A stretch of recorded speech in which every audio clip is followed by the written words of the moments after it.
Hello friends, welcome to my YouTube channel skilled Vidya. मैं हूँ D Ranjan. तो आज की इस वीडियो में हम लोग देखने वाले हैं प्रकाश का परावर्तन। प्रकाश के परावर्तन फिजिक्स का चैप्टर 1 जिसका नाम है प्रकाश का परावर्तन। इस चैप्टर से हम लोग अति लघुत्तरीय प्रश्न को देखने वाले हैं, क्योंकि 2027 का जो एग्ज़ाम होने वाला है, 2027 के एग्ज़ाम के लिए बहुत ही वीवीआई क्वेश्चन को हम लोग इस वीडियो में एकत्रित किए हुए हैं। तो प्लीज़ वीडियो में अंत तक बने रहिएगा और अपने दोस्तों के पास भी शेयर कीजिएगा, ताकि जो भी बच्चे 2027 में मैट्रिक की परीक्षा देना चाहते हैं, जो देने वाले हैं, उन लोगों के एग्ज़ाम की दृष्टि से बहुत इंपॉर्टेंट होने वाला है। तो प्लीज़ वीडियो में अंत तक बने रहिएगा और अपने दोस्तों के पास भी शेयर कीजिएगा। आइए देखते हैं हम लोग का पहला क्वेश्चन क्या कह रहा है। देखिए, हम लोग अब सबसे पहले देख लेते हैं। सबसे पहले देखते हैं कि अध्याय 1 प्रकाश का परावर्तन और अपवर्तन होता है। ठीक है, जो अध्याय 1 होता है फिजिक्स का, प्रकाश का परावर्तन और अपवर्तन के बारे में होता है। जो इस वीडियो में हम लोग प्रकाश के परावर्तन पर मुख्य फोकस करके पढ़ेंगे लोग प्रकाश का परावर्तन के बारे में। ठीक है, नीचे दिए गए प्रश्नों के संक्षिप्त एवं परीक्षा उपयोगी उत्तर दिए गए हैं। इस जो क्वेश्चन जो बनाए गए हैं उसमें परीक्षा से रिलेटेड बहुत इंपॉर्टेंट क्वेश्चन को एकत्रित किए हुए हैं। तो आप लोग वीडियो को मिस मत कीजिएगा, जो कि बहुत रामबाण साबित होने वाला है। आइए देखते हैं हम लोग पहला क्वेश्चन क्या कह रहा है।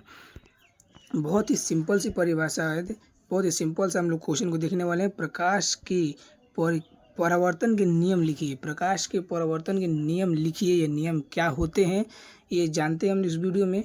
इसका उत्तर होगा सही होगा उत्तर आपतित किरण, परावर्तित किरण तथा खींचा गया अभिलंब या अभिलंब तीनों एक ही तल में होते हैं, आपतन कोण का मान परावर्तन कोण के बराबर होता है। इसको सिंपल सी परिभाषा में समझे तो एक तल हो गया, यहाँ पे हो गया आपतित किरण और ये हो गया परावर्तित किरण। ठीक है, इसमें खींचा गया अभिलंब तीनों एक ही तल में होते हैं, उसी को प्रकाश का परावर्तन के नियम कहते हैं। और जो ये आपतन कोण होता है परावर्तन कोण के बिल्कुल बराबर होता है। नेक्स्ट देखिए, दूसरा क्वेश्चन क्या देखते हैं। बहुत ही सिंपल सी परिभाषा में आप लोगों को समझाया जाएगा पूरे यूट्यूब पे। आप लोगों को एक भी डाउट नहीं रहेगा, इसकी गारंटी मैं लेता हूँ। आप लोग प्लीज़ इस वीडियो को बस एक बार शुरू से लेकर अंत तक आप लोग देख लीजिएगा। आप लोग एक बार देखिएगा, हमेशा के लिए याद हो जाएगा। देखिए, पहले दूसरा क्वेश्चन है, गोलीय दर्पण क्या है। गोलीय दर्पण जो होता है वो क्या होता है, उसकी सिंपल सी परिभाषा, एक लाइन की परिभाषा होती है कि जिस दर्पण का परावर्तक पृष्ठ किसी गोले के भाग का हो उसे गोलीय दर्पण कहते हैं। बहुत ही सिंपल का परावर्तक पृष्ठ किसी गोले के भाग या गोले के आकार जैसा हो उसे गोलीय दर्पण कहते हैं। ठीक है, आइए देखिए नेक्स्ट क्वेश्चन क्या कह रहा है। नेक्स्ट थर्ड नंबर क्वेश्चन कह रहा है कि गोलीय दर्पण कितने प्रकार के होते हैं। गोलीय दर्पण जो होता है वो कितने प्रकार का होता है, तो 3 प्रकार का होता है, जो एक मिस हो गया है, नहीं लिखा गया है। पहला होता है अवतल दर्पण, जिसको कॉनकेव मिरर कहते हैं। ठीक है, अवतल दर्पण जिसको इंग्लिश में कॉनकेव मिरर कहते हैं। 2 नंबर होता है उत्तल दर्पण, जिसको कॉन्वेक्स लेंस कहते हैं, कॉन्वेक्स मिरर कहते हैं। ठीक है, तीसरा होता है समतल दर्पण। ठीक है, समतल दर्पण होता है जिसको प्लेन मिरर कहते हैं। ठीक है, ये 3 प्रकार का गोलीय दर्पण होता है। नेक्स्ट देखिए 4 नंबर क्वेश्चन है हम लोग का। 4 नंबर क्वेश्चन है कि अवतल दर्पण क्या है। जो 3 होता है, उत्तल दर्पण, समतल दर्पण। ठीक है, उसमें का पहला है अवतल दर्पण क्या है या अवतल दर्पण किसे कहते हैं। देखिए इस वीडियो में देखते हैं। तो जिस दर्पण का परावर्तक पृष्ठ अंदर की ओर वक्रित हो उसे अवतल दर्पण कहते हैं। वक्रित होने का मतलब धंसा हुआ हो। ठीक है, वैसा दर्पण जिसका परावर्तक पृष्ठ अंदर की ओर धंसा हो उसे अवतल दर्पण कहते हैं। जैसे अवतल दर्पण ऐसा बनता है। ठीक है, अवतल दर्पण ऐसे बनता है। ठीक है, ये जो होता है अवतल दर्पण होता है, जो अंदर की तरफ धंसा होता है। ठीक है, बाहर की जो उठा होता है वो उसमें कांटेदार होता है, रिफ्लेक्शन ऐसे होता है। ठीक है, इसको अवतल दर्पण कहते हैं।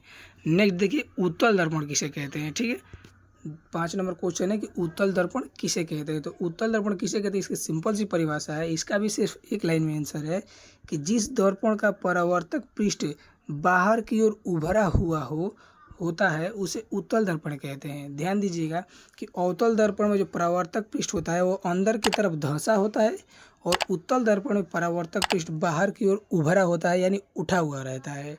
ठीक है, उसे उत्तल दर्पण कहते हैं। उत्तल दर्पण ऐसे बनता है हम लोग का। उत्तल दर्पण ऐसे बनता है। ये उत्तल दर्पण है, बाहर की तरफ रिफ्लेक्ट होता है और जो उठा रहता है परावर्तक पृष्ठ ऊपर उठा होता है और अंदर जो धंसा होता है उसमें काई लगा होता है, ठीक है। इसे उत्तल दर्पण कहते हैं। नेक्स्ट देखिए 6 नंबर क्वेश्चन है। 6 नंबर कहते हैं क्वेश्चन है कि मुख्य फोकस क्या है। मुख्य जो फोकस होता है उसे क्या कहते हैं, उसकी परिभाषा क्या होती है, इस वीडियो में हम देखते हैं। दर्पण मुख्य फोकस के समानांतर आने वाली किरणें परावर्तन के बाद जिस बिंदु पर मिलती है या मिलती हुई प्रतीत होती हैं उसे मुख्य फोकस कहते हैं। मतलब दर्पण के मुख्य अक्ष के समानांतर आने वाली किरणें परावर्तन के बाद जिस बिंदु पर मिलती है या मिलती हुई प्रतीत होती है उसे मुख्य फोकस कहते हैं। मुख्य फोकस को F से सूचित किया जाता है। ये बस आप लोग ध्यान में रखिएगा, मुख्य फोकस को किससे सूचित किया जाता है, तो F से सूचित किया जाता है। 7 नंबर क्वेश्चन है। 7 नंबर क्वेश्चन हम लोग का कि फोकस दूरी क्या होती है या फोकस दूरी क्या है। तो फोकस दूरी का उत्तर होता है ध्रुव, जिसे P से सूचित किया जाता है, और मुख्य फोकस F यानी मुख्य फोकस को F से सूचित किया जाता है, के बीच की दूरी को मुख्य फोकस दूरी कहते हैं। यानी ध्रुव और मुख्य फोकस के बीच की दूरी को फोकस दूरी कहते हैं। ये सिंपल सी परिभाषा है। ध्रुव और फोकस के बीच, मुख्य फोकस के बीच की दूरी को फोकस दूरी कहते हैं। नेक्स्ट देखिए 8 नंबर क्वेश्चन है हम लोग का। 8 नंबर क्वेश्चन है कि वक्रता केंद्र क्या है, ठीक है।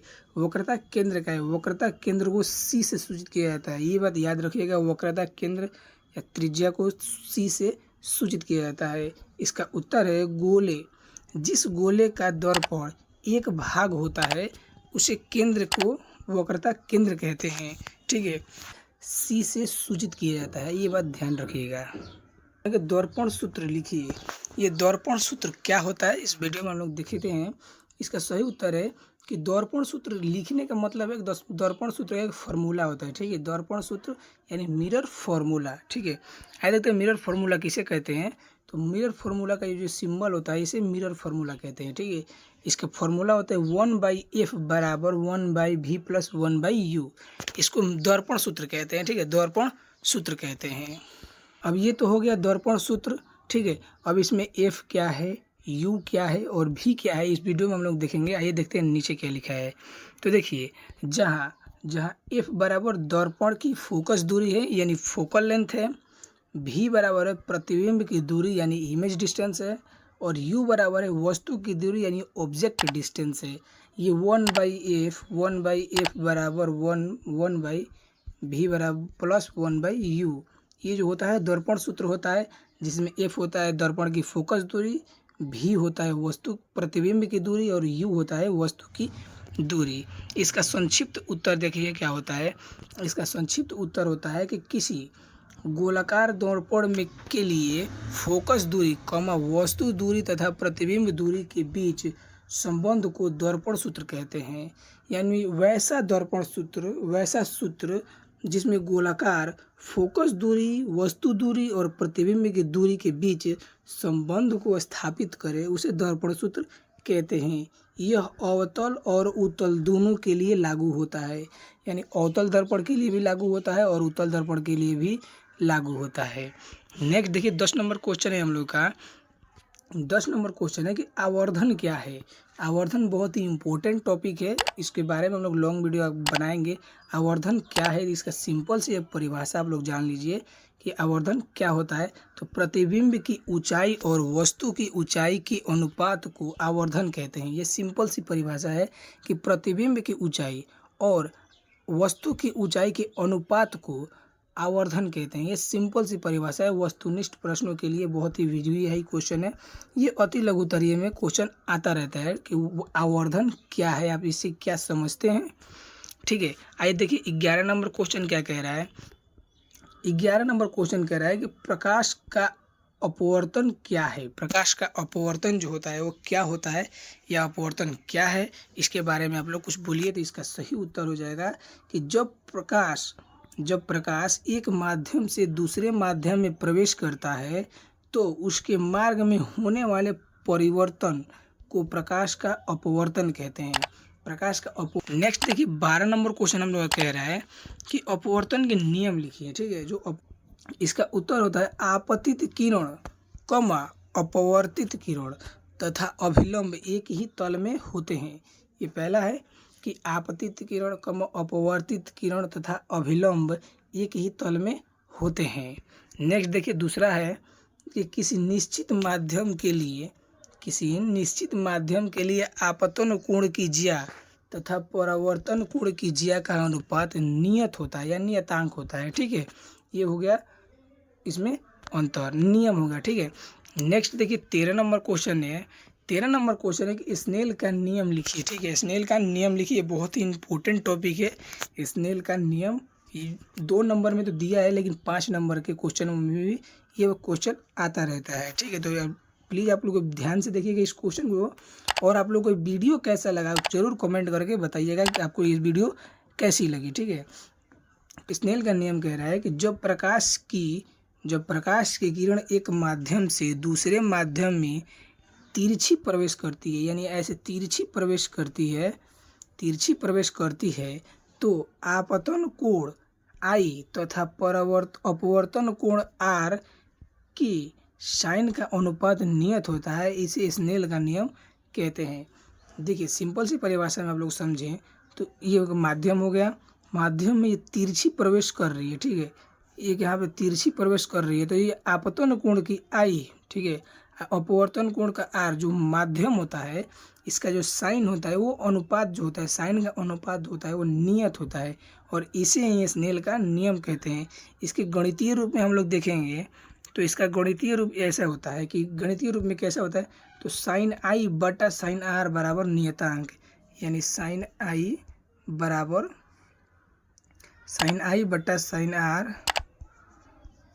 R बराबर होता है नियतांक यानी इन्फिनिटिव। ठीक है, नियतांक देखिए कि अगर मान के चलिए कि नियतांक को हम लोग n मान ले, अगर नियतांक बराबर n मान लेते हैं तो क्या होगा, तो n1 बराबर n1 इंटू साइन I बराबर n2 इंटू साइन R, ये हो जाएगा। नियतांक को अगर n मान लेते हैं तो इधर आके ये गुणा कर देगा दोनों में। ठीक है, दोनों को गुणा कर देगा तो n1 into sine I plus बराबर n2 इंटू साइन R।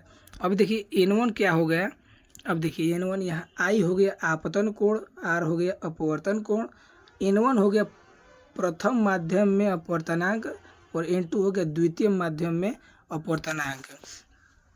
ये आप लोगों को समझ में आ गया। आइए देखते हैं नेक्स्ट, जहाँ n एक माध्यम का अपवर्तनांक है। ठीक है, जहाँ n होता है वो माध्यम का अपवर्तनांक है। नेक्स्ट देखिए 14 नंबर क्वेश्चन है हम लोग का।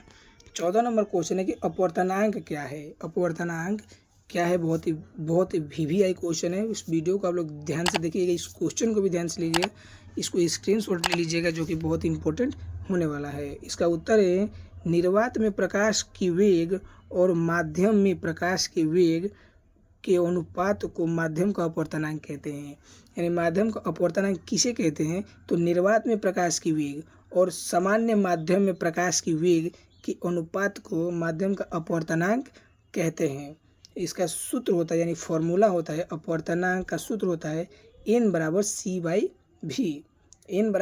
By v। अब ये n c v क्या क्या होता है आइए देखते हैं। नेक्स्ट नीचे जहाँ n बराबर होता है माध्यम का अपवर्तनांक, c होता है निर्वात में प्रकाश का वेग और v होता है उस माध्यम में प्रकाश का वेग, जो भी सघन माध्यम, विरल माध्यम, जो भी माध्यम हो उसके v बराबर होता है उस माध्यम का प्रकाश का वेग। देखिए स्नेल के नियम से रिलेटेड है ये कि स्नेल के नियम के अनुसार n बराबर sine I by sine R होता है, जहाँ I बराबर आपतन कोण और R बराबर अपवर्तन कोण होता है। नेक्स्ट देखिए और लास्ट क्वेश्चन है हम लोग का कि लेंस क्या है। ठीक है, लेंस क्या है, तो लेंस है दो पृष्ठों से घिरा पारदर्शी माध्यम जिसमें कम से कम एक पृष्ठ वृत्ताकार हो उसे लेंस कहते हैं। लेंस क्या है कि दो पृष्ठों से घिरा हुआ पारदर्शी माध्यम जिसमें कम से कम पृष्ठ वक्राकार कहते हैं।